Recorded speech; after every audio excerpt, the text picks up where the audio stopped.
do not need to know who I am. Right. Sergeant comes down. The sergeant will tell you what you do not know. Go back to school and learn the law, love. Flying a kite. Flying a kite. Right, what are you doing? Why are you Taking pictures just of the marked vehicles. Why? It's just like a thing I've got, photography and that. It's like what I do. Have you got permission to take pictures at the police station? Permission? Yeah. I don't need permission. You need permission to take pictures at the Don't. police station. Yes, you do. I don't. You do, I'm telling you, you do. Don't. What's it? You're taking the registration plates down, I'm not taking registration plates down. Recording it, aren't you? I'm just doing a documentary for like YouTube and stuff. Okay.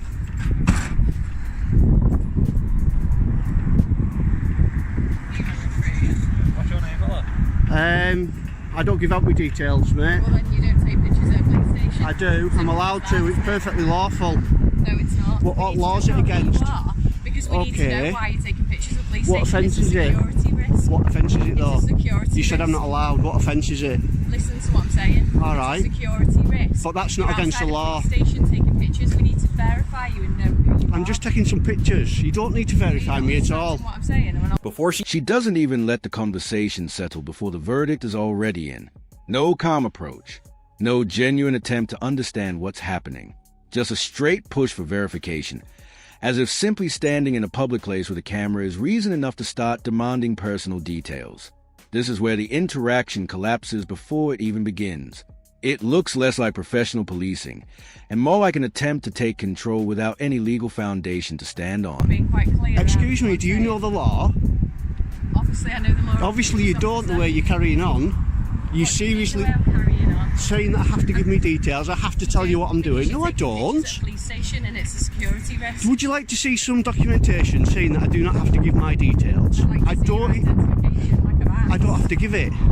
Excuse me, could you honour your oath and tell the truth? Do I have to give? Do I have to give my identification? I'll tell you if you answer that question. I'm not trying to be awkward. I'm trying to do things right. Trying to be awkward. You were trying to be awkward. Right? Do I have to give my details? Pardon? What right thing are you doing? I'm doing some pictures and footage for a documentary I'm doing on YouTube. A documentary on the police. Obviously. Why do you need the registrations in marked vehicles? Who said I was getting registrations? I was taking pictures. Yeah, I'm not getting registrations, You'd am be I? able to see them in there. So You'd be able to see them on dash cams. You'd be able to see them on Google Maps. Right, but I'm asking So what why you on need to about? stand outside the police station taking pictures. Because if I want footage for a police documentary, Ask for permission to come. I don't need permission. Do I? Pictures outside the police station. Right, we're gonna find your sergeant and find out why you think I need permission. Yes, it is. He will educate you. He will educate because I'm allowed to. Because I'm lawfully allowed to. And this isn't a gray area. Since 2010, the Home Office has made it clear to police forces across England and Wales, officers cannot require someone to identify themselves simply because they are filming or taking photographs. That guidance hasn't changed. So the question becomes uncomfortable but straightforward. Either the officer doesn't understand a basic part of the job, or she understands it and chooses to push anyway. Neither answer reflects well on her. I know that, I don't know who you are. Exactly, you don't know the law, you should know that. You should know I'm lawfully allowed to take pictures. You don't need to know who I am. If you're lawfully allowed. You do not need to know who I am. Right, okay. What's up? The sergeant coming down, is he? So I'm not allowed to take pictures of police cars without permission. I'll film you if I want to, it's another lawful right I've got. Right, Sam. I'm filming you being a fool.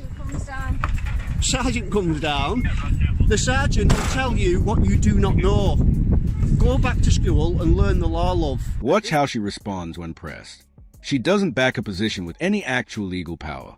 She doesn't name a single law that gives her the right to demand his details. Instead, she gets defensive, and that usually tells you something. When an officer is acting within a clear legal power, they can explain it calmly and directly. But when the answers turn into attitude and vague authority, that's often the moment you can see the confidence isn't really there. There's history behind this too. Police once held wider powers under Section 44 of the Terrorism Act, powers that allowed stops without reasonable suspicion. But in 2010, The European Court of Human Rights ruled against the UK in Gillen and Quinton versus United Kingdom, finding those powers breached Article 8, the right to respect for private life. That debate was settled years ago. Yet here we are, watching an officer behave as if that old pressure is still a lawful option simply because someone has a camera. Why don't you need to go back to school? They don't teach you law in school. Law school, have you ever heard of that, smarty pants? Teach you law in university. We'll go back to university. Obviously you didn't go. You should be flipping burgers in McDonald's. I've already been. Stop filming. No, I won't. What's your problem? Why are you giving me a hard time about filming the police station and taking pictures? Seriously? Are you like on your period or what? Eh? People like to see pictures of police cars and police stations. It's a documentary. I've got thousands and thousands of subscribers that like to watch this. For some reason they just like to watch police stations. I can't think why. Right, I'm going to carry on taking pictures like I'm allowed to do. Okay. You might learn something today.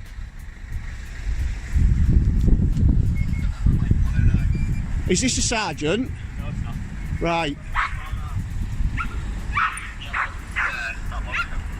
What law am I breaking, sir? Could I get your collar number and your name? What's your name, sir? That's the can I? It's your policy to give me your name. Oh, yeah. So go on, what's your collar number and your name, please? And your name? Need my collar number. I don't. It's your policy, collar number, station you're based at, and your name. What's your name, please? And your name? What station are you based at? Yes, you do. You'll be retrained and you'll find that out. Are you recording at the moment? Yeah, good. It's your policy to give your name, your number, and your station. What policy is that? Your code of practice, pal. Look it up sometime. At this point, his patience is wearing thin, and it's not hard to understand why. He's being treated as though he's broken a rule, but no offense has been identified and no lawful requirement has been explained. The pressure is coming entirely from the officer, not from anything he has actually done. She's the one pushing beyond what she can justify. She's the one failing to meet the basic standards expected in a stop-and-account interaction. But instead of recognizing that, she frames him as a problem, simply because he's asking for the legal basis behind her demands. The man on the pavement with a camera is being made to look difficult, while the officer who can't explain her authority acts as though she's the one being treated unfairly. Have we got a sergeant here? Right, can you get a sergeant before I provide any details? Right, well then, I'm not giving me date of birth. I've just proved that I've showed you exactly what I'm doing. I've explained, are you going to let me talk? I've just explained to you in full, right, and that is my YouTube channel. That's what I do. That is my income. It shows my money. This is what I am working. This is my job. This is what I do full time. I'm not sure the income should be graph. And that is my... Right, well, okay then. Go for it. Issue me a fine with regards to this. That's what we want to try and do. Like I say, I'm doing this for work. What's your name, please? What for? Right, so this is for the fine for the breach of COVID. Yeah. Right, I've just showed you documentation. I have just showed you documentation. I've explained exactly what I'm doing, and you're still going to proceed with this.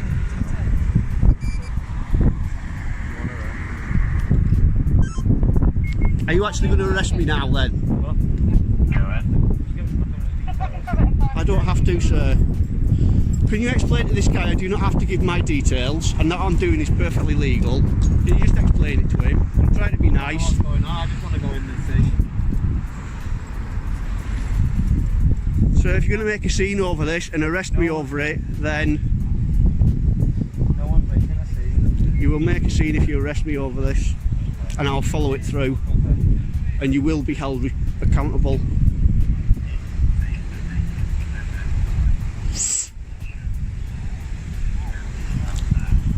Have you not realised what you're doing?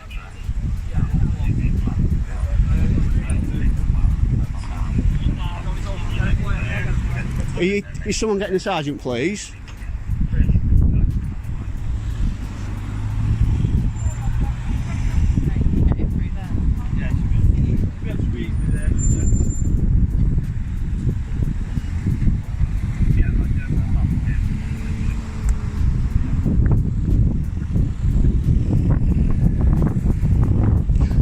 you nicely, can I please just go about my business? I know, that's all I want to do. I don't want to fall out with anyone over it. I just want to take some pictures. I'll be on my way. Alright, I'm just saying, he needs to understand. When he asks for the officer's details, the male officer gives out a shoulder number and stops there. No name, no station, no explanation, just the bare minimum he thinks he can get away with. That isn't transparency. That's box ticking. He clearly knows he needs to be identifiable, so he gives just enough to cover himself while making everything else as difficult as possible. And that matters. Public accountability only works when officers are open about who they are and where they are based. He was perfectly willing to stand there backing up his colleague while she told a photographer he needed permission to film in public. But the moment accountability turns toward him, he shuts down.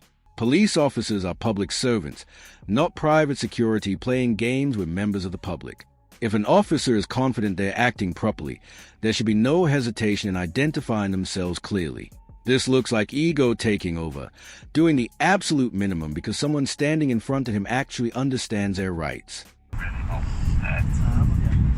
Do you feel a bit silly now? Do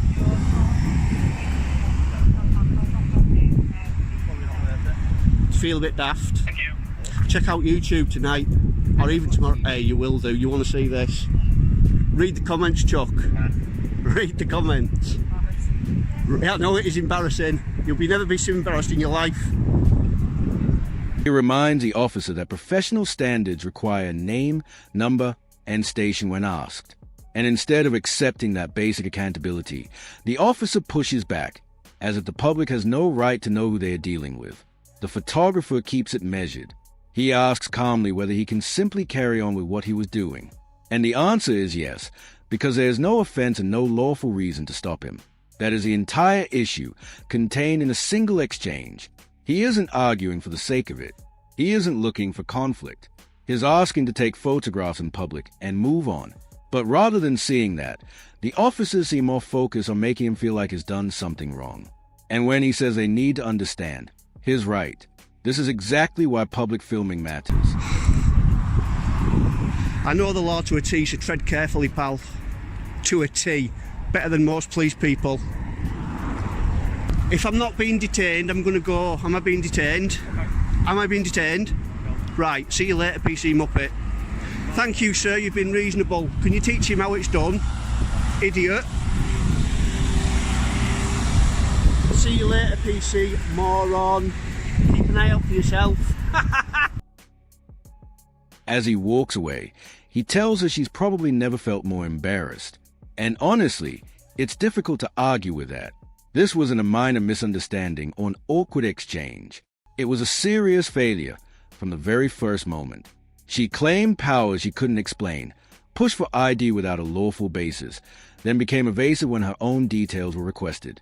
That is not how professional policing works. The sergeant's decision to let him carry on did more than end the encounter. It confirmed that the entire stop had no real foundation to begin with. For almost 10 minutes, a member of the public was challenged, pressured, and treated as though he was doing something wrong, when all he was doing was using a camera on a public street. Officers don't need to know every detail of every law, but they absolutely should understand the basics, public photography, identification demands, and their own accountability. When they don't, the public